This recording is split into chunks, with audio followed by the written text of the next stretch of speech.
every week as we wrap, courtesy of our friends at the DQs of Northwest Edmonton and Sherwood Park. That's Palisades, Namao, Newcastle, Westmount, and Baseline Road. We give you a chance to bring us your hottest takes. These are all real emails to talk@ryanjesperson.com. It's the Flamethrower, presented by the DQs of Northwest Edmonton and Sherwood Park.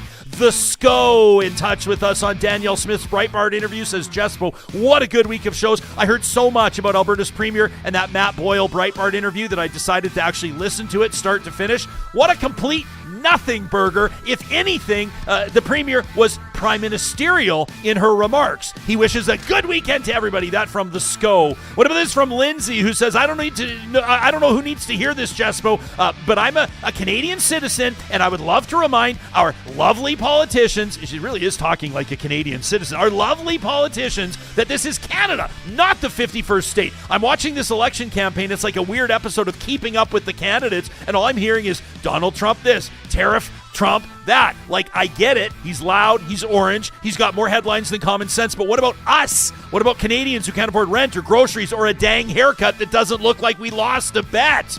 We've got folks choosing between heating their homes and eating actual food that's not on sale in the expired bin. And you're out here debating foreign policy like we're going to get invited to the White House potluck. Give me policies that'll help me buy a house without sacrificing our firstborn or affording daycare that doesn't cost more than a mortgage. Please, less talk about Trump, more action on toast being $6 a loaf. Priorities, eh? Says Lindsay. Great take. How about this one from Todd? Todd's in Grande Prairie, and he actually CC'd us on an email to Premier Danielle Smith. So we're just casual observers on this one. We always encourage you to CC talk@ryanjesperson.com on all your correspondence with your elected officials. Todd says, Premier, I'm disappointed to hear that taxpayers paid for your travel to the U.S., to Florida for a fundraiser. Especially disappointing because you helped raise funds for an American conservative organization while we are being economically attacked by the American conservative movement now in power. And I just can't imagine if a Democrat decided to tariff our energy, you would be as eager to volunteer to help their think tanks raise money in the hopes of gaining their favor. If I follow your logic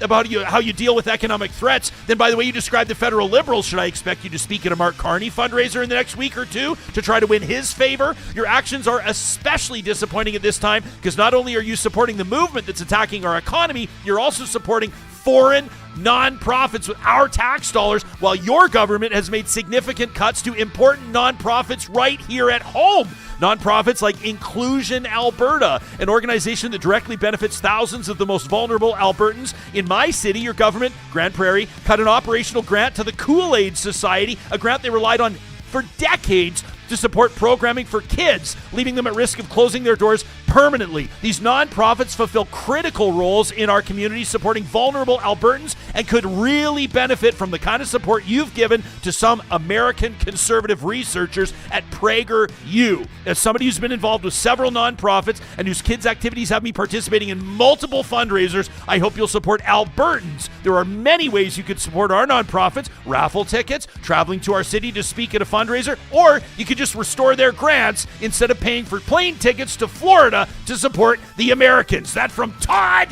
in Grande Prairie. How about this one from G, who says, a question for Canadian conservatives. Many of the political thoughts flowing through our heads these days, a question occurred to me. If the Liberals win again in Ottawa, will more conservatives want Canada to become the 51st state? This is what we asked Ken Bosencool about like an hour ago, right? G says, I think every conservative voter should ask themselves and be asked that question. And I think the answer would be connected to this referendum question that Premier Danielle Smith recently alluded to on her ransom note to the then Prime Minister. Says, isn't this the question? If the Liberals win and agree to none of the Premier's demands, is the referendum question in Alberta to be about separating from Canada? Is that the nuance we're supposed to see here? And if that is so, says G, then my first question becomes very relevant this election. If the Liberals win, will more conservatives want Canada or Alberta to become the 51st state? G asks for conservatives to write into the show and let him know. And finally, this from Charlene, who says, Jess, I love your show. I love listening to different views. And this Albertan is so fed up. I was hoping you could help me get this information out there.